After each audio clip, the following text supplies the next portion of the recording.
Yo, what's going on? So, like, right when you come down the stairs, you know, you see this awesome, huge, Wonderful 101 poster. It's like, you're probably asking yourself, like, why do I have this? Wonderful 101 was an okay game. It wasn't the greatest game in the world. Like, we can all admit that.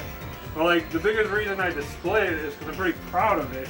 Because my company actually worked with Platinum Games, and I was there at PAX with Kamiya and Anabe. Yeah. And like we literally got to show the game off for the Switch, and we did the T-shirts and all that other stuff, and it was just cool because I got him to sign it. I actually got to talk to Kamiya. We get to like gush a little bit about our video game collections and stuff like that. Oh yeah. Yeah, dude, it was really cool. Really cool. And then everything else is just because like love Super Mario Sunshine, love Luigi's Mansion, love Chrono Trigger, and then who doesn't like Rainbow Road? It's where you go when you die. Wait, and then you got this little dude. What's going on with what? Oh, so Mr. Scrubbing Bubbles. So yeah, I was at a garage sale one time, and like literally this lady saw me eyeing it, and she's like, you need that, and I'm like, do I? And she's like, yeah, you do. And I'm like, all right. So Mr. Scrubbing Bubbles is my he wards off the demons. Wow, he looks demonic. That's how he wards them off, dude. So you got your Wii collection here, and yeah, so like, yeah, I just started, like, I mean, like, I had a little bit of a Wii collection at first, but like, as soon as GameStop started clearing them out, I just went really hard at like just trying to find like some of the more obscure games, like going for a lot of like, they had the really cool like arcadey style games for it as well. oh yeah, I just love to like pick up and play, and like, because like how else are you gonna play it outside of like an arcade machine? right. But like you also have like some of the like rare games like Dokapon Kingdom and stuff like that. I think I got this from like a Meyer brand new for like a few bucks, and I opened it up, which makes some people squeal. But yeah, that's what you're supposed to do. You're supposed to open your games and you play them. Yeah, of course. So we got some random... At least like play them once, right? No, exactly. Like enjoy them, you know. And like I know some people's version of enjoying them is just looking at them and they're all nice and pristine, and that's fine too. But yeah. Oh my god. And then all like some nice, tasty Super Mario cereal. How was that? Dude, it was garbage. Did you ever have it? No, dude, I never bought it. It was garbage. Like it just tasted like soggy, like nasty, like Captain Crunch. I don't even know. It wasn't good. It was not good at all. That sucks. I mean, you got like the fuzzy amiibos here. Yeah, you got the infamous golden Mega Man amiibo. Yeah. Yeah. Went hard at the amiibos for a while. Bought some games like Amiibo Festival that I wasn't too proud of, but those were all those plushes. The only way you could buy them is, well, I don't know if it was the only way you could buy them, but the one I saw a lot is like they had them in Nintendo Power issues. Like they had that catalog in the back of it. Yeah. Yeah. So that's how you got a lot of those. I have to, dude. Dude, like, isn't it great? Those things are like nuts. Oh, so this is a Vectrix. So this was in like the early 80s, they literally made a vector-based home console. And the only way to do that was include it in a TV. So like this itself is like, yeah, what was the company that made this? Or GCE? Maybe? Yeah. Yeah. So this is like a one-off from this company. They made this console, and like, yeah, it does cartridges, and like each cartridge came with like a little overlay. Yeah. So it, like different games come with your cartridge, your overlay, and like, yeah, that's how you would play it. Yeah. So literally, it just kind of goes. You just put your hand through it and like go like that. Man, this is really fucking dusty. But yeah. Wow. Very lesser known controller. I forget who made it, but I bought this at the flea market as well. It's not even really much a glove as it is like if someone like this would be cool for someone who has like accessibility problems, because it's like if you only had one hand, you can play the game with one hand. Like, right. That's the cool part about it. Yeah, the Mario ball. That was from the infamous Mario pinball. I think it was from Wendy's. Was this when the DS version came out? It was the Mario pinball for the Game Boy Advance. Oh. Wow, so even like older than I thought it was. That's crazy. And you even got like good old fucking Kitty Kong in there. Jesus Christ, this whole thing is nuts. Oh my god, I just realized there's a Chrono Cross clot here. Yep, that was the pre-order bonus. For that game, really? Yeah, if you pre-ordered the game, you got the clock with it as well. And then you have like this display case in here with all this. All the baddies on top. Yeah, all this stuff. Baddies, goodies. God, the derpy Majora's Mask. Hell yeah. Like, even the newer statue that they made for it is still super, like, still super derpy. Oh, and you got even, like, the older, like... You got some trophy figures down there and, like, McDonald's toys and all the Tomy Pokemon figures. Wow. I haven't seen these in, like, years. I used to have... You know what? I think I still have the Pikachu and both Pikachus, the one where they're doing the... Dude, some of those Tomy figures, so they made every single one of them, but like some of them are really expensive. Like if you have a Voltorb, yeah, they're like $70. No fucking way. Yeah. Voltorb was really expensive. God, who else? There's a couple that are really fucking expensive just because they didn't make a lot of them.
Drag my dancing cactus. I do.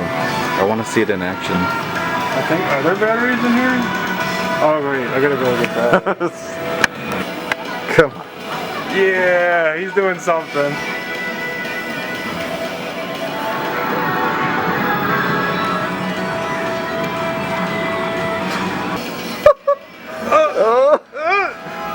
Yeah. Yeah, he's doing it. Oh.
collection from that guy, every single N64 game he gave me was in the box.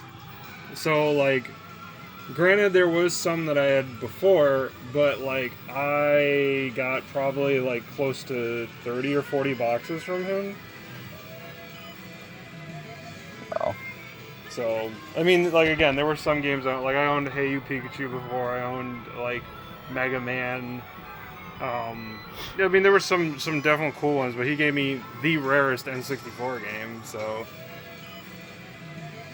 Oh yeah, it was a Kickstarter. Oh, I was gonna say, I'm like, they didn't actually make this shit. I mean, and then I saw the Pico Interactive, and I'm like, wait, never mind. Well, they made it. Well, it's made now, but it wasn't made back in the day. Yeah, I was like, look, this is the most highest quality box out of all of them. Yeah. And it's not even like the quote unquote real box. Damn, dude, look at this. Mm-hmm. The golden cart. Holy shit. I have a funny picture of that box, actually. What do you mean, funny picture? I've never seen a collector's edition of this box, actually. I went to the half-price books in was it Bolingbrook? Not Bolingbrook. Bloomingdale. And, like, I went up to the case, and they had, like, this game and a whole bunch of other ones, and I'm like, man, these games are expensive, but I want to buy them. So I bought, like, maybe, like, $40 worth of games. And, like, this game was, like, $20. And I was calling it expensive. I was like, $20 and I'm like, that's expensive? And I'm like, dude, you have no idea what expensive is. Yeah. To like your younger self. Yeah, it was funny. Slightly open? Yeah, it's not actually sealed, but you know. But yeah, it was a nice Majora's Mask box. Man, this is giving me so many memories to when I owned this game on N64. But like, that's my thing, dude. Like, I'm not trying to get every game in the box. Like, it's just fucking cool to have, you know? God, Space Station Silicon Valley. Mm-hmm. I owned this game too, and then I sold it because I was stupid. It doesn't go for that much, but it is a more obscure... Well, like, no, like, the dude sold me this game, and, like... This game is literally over $1,000. I don't even know how much it goes for. It all depends on condition. And this one's in not bad shape. But it doesn't have the manual, which the manual adds a lot of value to it. Yeah. But like, this alone is easily, I would say without even looking, probably like $1,200. So.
Mysterious quest.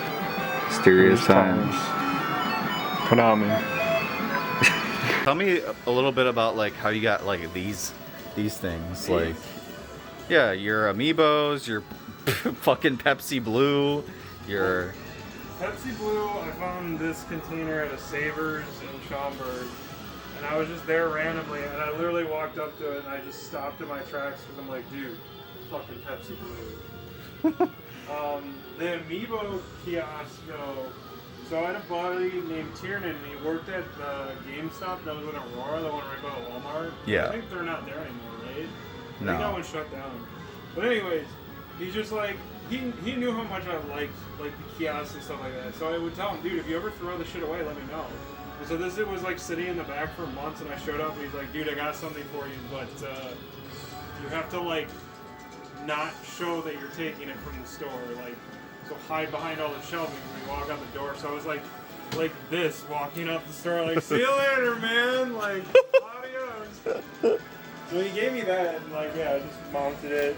I didn't really do anything with it, but it was the same way with the Wii U Kiosk. So he was out of town, and they were gonna give this to me. And for some reason, one of the employees there was bitter about it. So he's an asshole, and he smashed the screen and he threw it in the garbage. And so he was like, dude, I'm so sorry, man. It's in the garbage.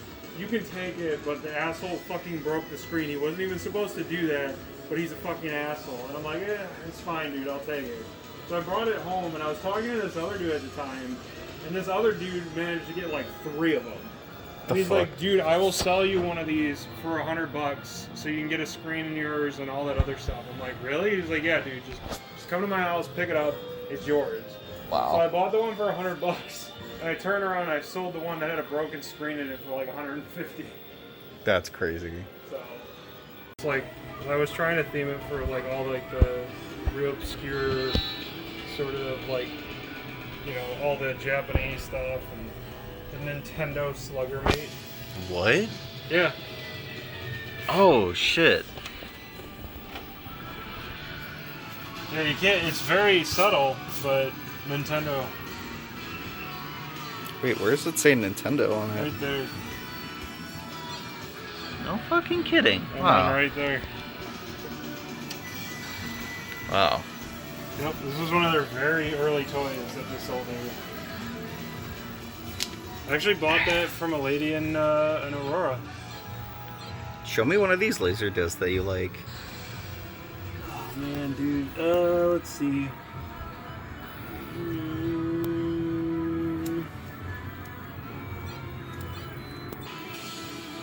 Intimate workout for lovers. Yep. In At a Goodwill. production with sharper image. Yeah. What is the back? Whoa! What? What the hell? Isn't that fucking hilarious? Sexual challenges. Hell yeah, dude. Bought a whole bunch of Dreamcast games from a lady, and she actually sold me this, and this is like one of the more expensive games for the Dreamcast.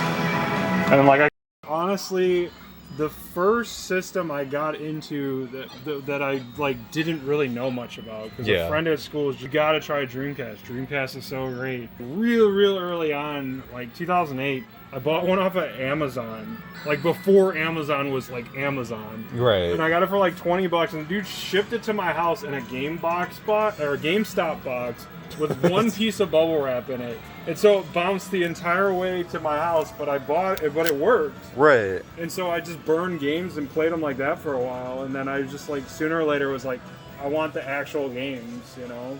Right. I mean, So- that's like super important history. And it was funny too, because like, you know, it's like I talk about buying that collection of games and stuff like that, but like it was like 4 or 5 years ago I bought a whole bunch of Dreamcast games from a lady, and she actually sold me this, and this is like one of the more expensive games for the Dreamcast. And like I got it for nothing. Like she sold me her stuff for nothing. It was funny too, because she's like, I'm getting rid of this stuff because it's my ex-boyfriend's and I hate him. And I'm like, all right, cool. Keep hating his. Yeah, keep hating him. I'll take his games. Jet Grind Radio. Yep. Oh yeah. When it was called Jet Grind Radio on the Dreamcast. We got for some reason. Crazy Taxi. I mean, what else we got? We got, and like I said, this isn't even everything. This is just the stuff that I put away so far. Yeah. You know, you got your Sonic Adventure. You got Sonic Shuffle, baby. Yo, let's go! The best video game ever. Dude, gotta escape from the city, man. I've never actually touched the Dreamcast jewel case for this game. Yeah, it's weird. You know what I mean? Because like I first played it on the GameCube. Yep. I did not play it on the Dreamcast. Same here. I played the first game on the Dreamcast, but not the second one. This one too. Yep. It's wow, and like this game on the Dreamcast looked totally different from the GameCube Oh, one. absolutely, dude. Absolutely. Like, it still looked good on the Dreamcast for the time, but, like, yeah, I would much rather play it on the GameCube, to be honest. I kind of like the softer style of the Dreamcast preferred over the what's it called, the GameCube version. Oh, the anti-alias? Yeah. And then Power Stone. Dude, I love Power Stone so much. Never Like, I don't played understand why Capcom... It's literally Smash before Smash. Like, that's the best way to put it. It just was a very early, like, you know, Smash-style game. Yeah. And it's just been forgotten over the years because Capcom sucks. But then, like, yeah, we kind of touched upon this, but this is just kind of like my boxed Nintendo, Super Nintendo. I have some TurboGrafx stuff, some Neo Geo stuff, some Master System stuff. It's kind of just a mix match of kind of everything, but the highlights is like all my Nintendo games and my Super Nintendo games. And then you got like PlayStation 2 games in the back. Those are all my PS2 games that I've played. I'm sure you saw that gigantic stack on the ground. Those are all the games I haven't played. Yeah. But yeah, some cool ones in there, like stuff you don't see every day, like Bomberman Kart. Oh my god. The better Crash Wrath of Cortex. Yeah, the better Crash. I mean, there's like some cool stuff, like the Loop in the Third game is actually really, really fun. And I'm not biased at all, But you're biased. but I'm biased. Yeah, I don't know what else. I mean, like the Katamari games I have over here, Taiko games. There's a lot of random stuff. Oh my god, you got the fucking bouncer. You ever played the Dark Cloud series? No, but I want to. Dude, these are cool. They're just cool games, and like nobody really talks about them much. And it was a Sony franchise. Well, and they're on the Sony, like you can buy them on the PS4 now. I just thought it was a cool concept. You know what I mean? You rebuilt your town by defeating like the evil people, and like you slowly got this progression. And oh yeah, and dude, the best PS2 game ever. God, my friend does not like this Clock Tower game. Does he like this game? Oh, what? Whoa. The infamous guy game with the underage girl in it. Jesus Christ. Dude, this game is trash. Like it's so bad. It's so trash. And I remember being a kid and I wanted that game. And my dad's like, I'm not buying you that. I'm not buying you porn. I'm like, come on, Dad. Like, be cool. Here's the Metal Gear Solid for PlayStation for some reason. Yeah, it's in a PS2 box just because that's how the collection came. Yeah. Oh, have you ever heard of Mr. Mosquito? Yes. Dude, I love this game so much. Oh. Wow, you really have that game, huh? Yeah, you know what's funny? There's a sequel, and I didn't know until... Oh, Mr. Mosquito 2, yeah. Yeah, Stacy told me about it. And I was like, what? There's a sequel? That's so cool. There's my favorite, like, Mega Man X RPG. Oh, Command? Command Mission's really good. Oh, I liked it. I don't know if it's really good, but I really have fun memories of that game. This is another, like, one people don't really talk about. Oh, Under the Skin. Yeah. My friend did a review on that game. I really enjoyed this game. It was cool. Like, it has all this, like, reference to other Capcom characters in it. It's a neat little, like, it's a neat concept, but it didn't really go anywhere. Yeah. But yeah. Space Channel 5 Special Edition. Yep. Man. What else do we have? have? God, Shinobi. Oh yeah, that one wasn't that great. It sucked. And I got some of the .hack games up here, but I have the rest of them on the floor over there. Yeah. But yeah, I mean, got some cool Nintendo games. Like, you know, I got the Zelda, got Metroid, got Punch Out. Yeah, and then I forgot to show you the best game ever. So the story behind this is it's from that guy's collection, and you look at it and you're like, well, what? I don't get it. Guy. Like, it just says Guy in Final Fight, but why is there all this like Japanese text and stuff on it? Why does it say Blockbuster exclusive? Because that's exactly what it is. It's a Blockbuster exclusive game that was only sold through Blockbuster. And, like, that's the thing. First of all, you never find the game. But, honestly, the game is the most valuable part of this. The box alone for this is worth stupid money. We'll just keep it at that. So this is just, like, I found the game actually not too long ago, but the guy actually gave me the box when I bought that collection. And so I mated the two together, and we got ourselves a full game. Jesus. I'll throw a number at this. $5 grand. No, it's not that much. No? Okay, I was gonna say. No. It's like a $1,000 game.